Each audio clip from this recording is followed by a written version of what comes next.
What's up guys, Phoenix here. This video is going to be another DevPro Duel video, and this time it is going to be with the gadget deck again. The new gadget deck implementing the use of gold and silver gadget, the two new gadgets that are in the movie pack and the OCG, and presumably are going to be coming out to us in the movie pack in July.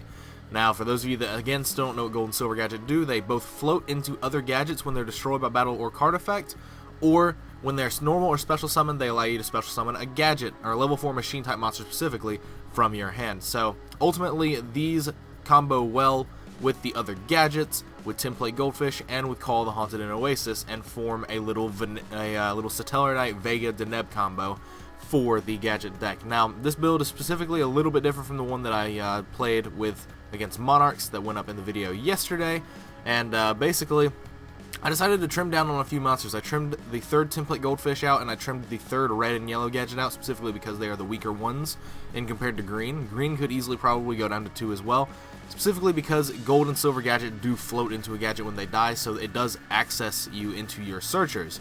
So playing quite a lot of them doesn't seem like it's actually necessary anymore, and like playing less of them just kind of helps keep your hands from being monster clogged. Now the only other changes I made was using those 3 slots, I fit in more defensive cards in the form of traps. I fit in 3 copies of Storming Mirror Force. So now I actually have like a legitimate like 9 defensive cards in my deck that I could use, because that was a problem I was having in the other video that I filmed in the Monarch game, where I was literally only had these that are like excess ball for Flasia, and then I just had Solemns.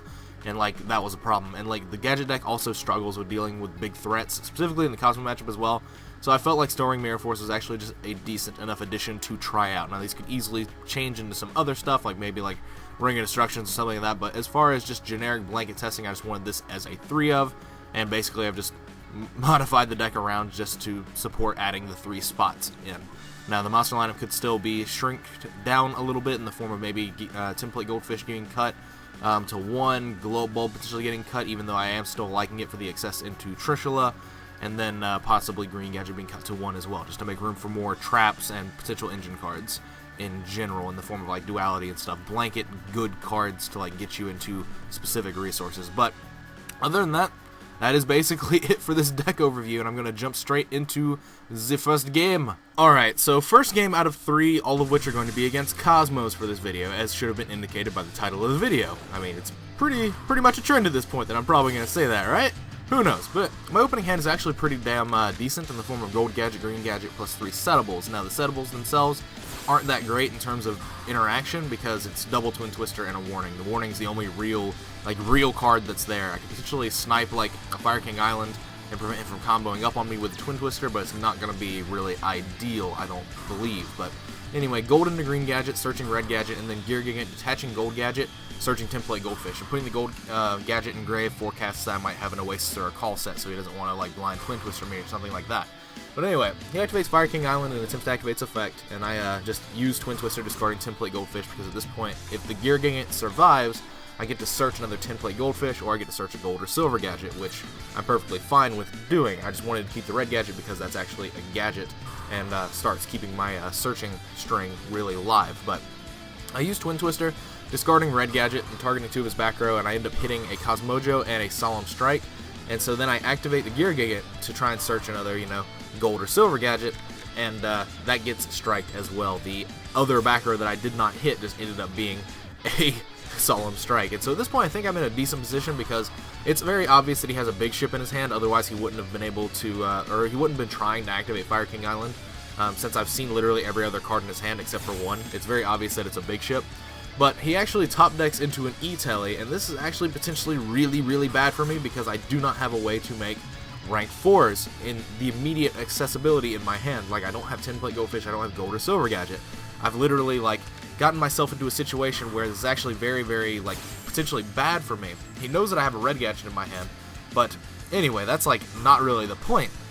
He attacks with Farm Girl, does 100 to me over my Green Gadget, pays 500 for Farm Girl, and searches a Kozmo town, and then tags it out into Delta Shuttle, and then hits me directly with the Shuttle. So the Shuttle was the card that was in his hand that was like, just the pilot, they're not the pilot, the big ship that was going to be used with Fire King Island, which was actually just really good in terms of what he had. But he searches Kozmo Town off the Farm Girl, activates it, pays 300, adding Farm Girl back to his hand, he sends a Dark Destroyer from his deck to the graveyard off Delta Shuttle just to potentially maybe draw him to Call the Haunteds and stuff like that, and use it, and he lowers his Delta Shuttle's attack. Now, at this point, I think he probably should have just kept the Farm Girl, simply because he knows the one card in my hand is a red gadget, but at the same time, he knows it's a red gadget, so he knows that he can potentially just, like, shuffle it away and try to draw other cards. But the Farm Girl pressures me a lot, in the essence that I can't normal summon gadgets and get searches anymore. I have to set them, because literally you could just attack over any one of them with Farm Girl. Like, that's the thing. But it doesn't really matter. He shuffles the Farm Girl away, and I actually just get really, really lucky with a top deck into another gold or silver gadget. I can't remember specifically which one it was, but it was one of the gadgets that allows you a double summon. It was gold. Okay. So in order to deal with his ship, I don't really have to make Utopia the Lightning, but I just do anyway, because he lowered the attack of the Delta Shuttle to the point where it was something that that Utopia the Lightning attacking over at 5k would put him at 500, which is literally not enough to activate any Kozmo effect other than Town adding back a level 4 or lower. So at this point, I feel like I've just sewn this game up. I feel like the game is very far in my favor, and that there's no way that I can really lose it because of the fact that, one, I didn't even know Delta Shell's attack loss effect was permanent. I did not know that. When it came over to my turn and the attack loss was still there, I was like, oh wow, like that's permanent? Neat! But yeah, anyway, that ends up being the first game. Arguably questionable, shuffling back the Farm Girl simply because it pressures my gadgets from being summoned, potentially, but all in all, it's fine for what it is. He was trying to dig for more options. He'd sent a Dark Destroyer. If he'd gotten to like a Call of the Haunted or Oasis, whatever he plays, then he could actually just pressured me a lot harder because of the fact that Dark Destroyer is just inherently a better card. But anyway, second game, he gets to start and he opens with a normal summon Tin Can. I don't have Valor in my deck, so it doesn't really matter. He reveals Cosmo Town, Dark Lady, and Dark Destroyer, and I end up giving him the Dark Lady. The Cosmo Town and the Dark Destroyer go to his graveyard. And so, first action in main phase 1, I normal summon my gadget and use its effect to add a gadget in you know, my turn player priority phase, so I don't have to deal with Dark Lady. And he tags out his Tin Can into a Dark Destroyer, which is already really, really hard for me to like deal with. It's extremely difficult for me to deal with this card. But I've got Red Gadget plus Double Summon in my hand, and I'm debating on whether or not I want to use it that turn or if I want to use it on the next turn. And I ultimately just come to the decision that if I use it next turn, Red Gadget plus Double Summon is a rank 4 on my next turn, so it makes no sense to do it now. I've got so many settables that I'm actually, you know, able to protect myself with in the form of something like Storming Mirror Force or Solemn Strike. But he goes like all in on his next turn, summoning a Farm Girl, pitching 2 out of his hand in order to summon Dark Planet, and then I just get to blow him back with the Storming Mirror Force. I get to absolutely just take away everything he's just taken his time doing. But he tags out the Farm Girl into Dark Lady, and I think he meant to summon the Dark Lady in defense mode, but probably just misclicked, because if he had summoned the Dark Lady in defense mode, that would have actually been at least a generic like problem for me to get, you know, over. I would have had to have bait the Dark Lady in negation, but I think he just misclicked. In fact, I think I remember talking to him about this game after the fact, and he said, yeah, he just misclicked, and put the Dark Lady in attack mode. But the Dark Lady in defense mode would have potentially stunned my next turn, but I do have Oasis down, so I could have easily still made a rank 4 after baiting its negation, especially since I drew into a gold gadget, and I still have the double summon. But anyway, so I draw a gold gadget, I normal summon it, special my red gadget out of hand, get a search, and then I overlay into Gear Gigant, and then I search Template Goldfish with my yellow gadget that's already in hand, and then I activate double summon there, getting value, making double rank 4s. That's what you want to try and do. I still have Oasis down as well, which is actually just really good for me. So I ended up just deciding to make double Gear Gigant and searching another Template Goldfish, simply because I want to keep the number of gold and silver gadgets in my deck a little bit higher, simply because if I have to start floating into them, being able to float back and forth between silver and gold at least once in a turn is actually just really strong. It's really good. And also the potential that I can just Oasis my my gold gadget in the end phase and do all this sort of nonsense, and it seems pretty alright. Now, I'm not really threatened by his hand because I know he has a Dark Planet, a Dark Lady, and a Dark Destroyer. I know every card in his hand he has to draw a summonable Pilot or like Cosmo Town or something to be able to do something with his hand. So he ends up drawing into a Sword Trooper, which is actually just really good, and banishes it, but I have the Solemn Strike for it, so I have the answer in the form of getting him to be clogged in his hand with his monsters. Now, you could summon the Dark Planet at this point, but it doesn't actually necessarily matter too much because, one, all the spells that I'm going to be activating are basically, they're already done. I'm going to be doing everything with monster and trap effects, and also I have, you know, access into Utopia the Lightning to get over the Dark Planet. Like, he knows this. I haven't summoned a Utopia the Lightning this entire game, and as far as he knows, I don't even think he knows that I play 2 of each because it's so incredibly important for this matchup. that you have a consistent way to get over big ships like that. So I end up just getting some searches off Gear Gigant.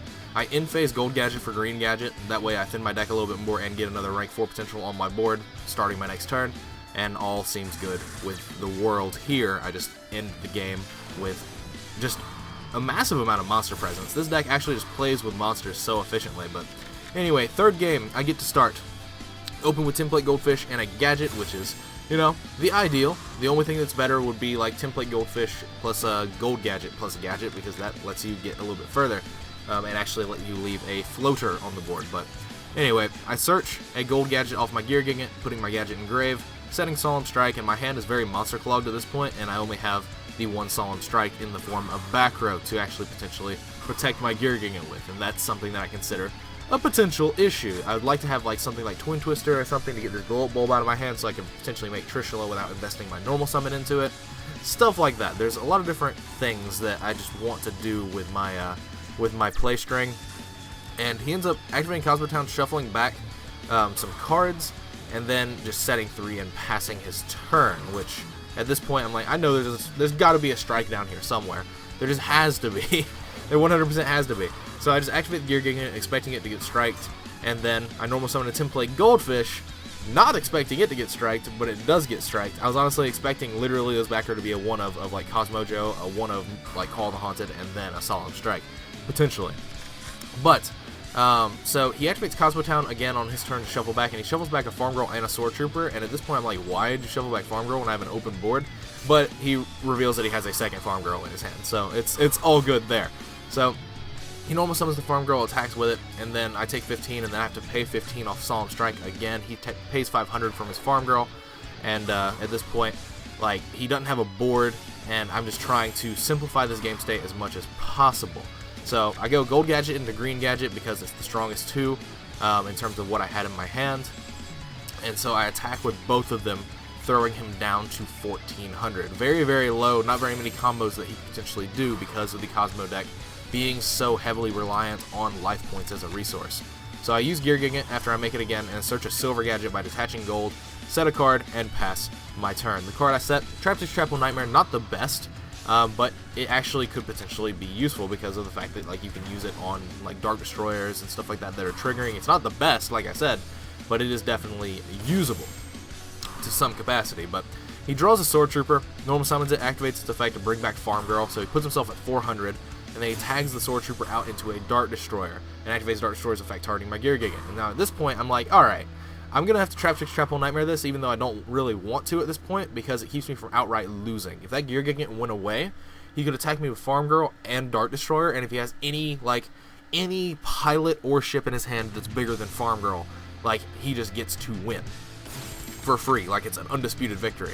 The Trapple Nightmare at least makes him float down into something, and then have to kill my Gigant, and I take a much less attack point damage like range. Like what I take is very, very much lessened.